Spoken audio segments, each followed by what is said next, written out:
ધોરાજીના સુપેડીમાં મુરલી મનોહર મંદિરનો વિવાદ વધુ વકર્યો.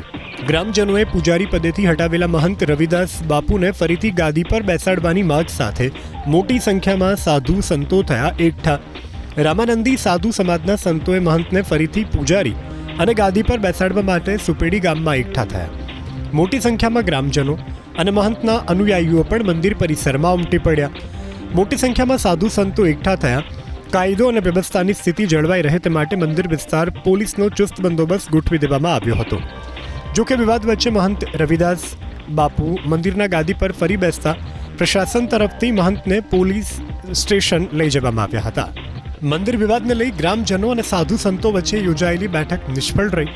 ગ્રામજનોએ મહંત રવિદાસ બાપુને ફરી ગાદીપતિ તરીકે સ્વીકારવાનો ઇનકાર કર્યો. ગ્રામસભામાં ગ્રામજનોએ મહંતને ન સ્વીકારવાનો અને મંદિરમાં રવિદાસ બાપુને પ્રવેશ ન આપવાની માંગ કરી. સાથે જ જો રવિદાસ બાપુને મંદિરની ગાદી સોંપાશે તો આંદોલનની ગ્રામજનોએ ચીમકી ઉચ્ચારી.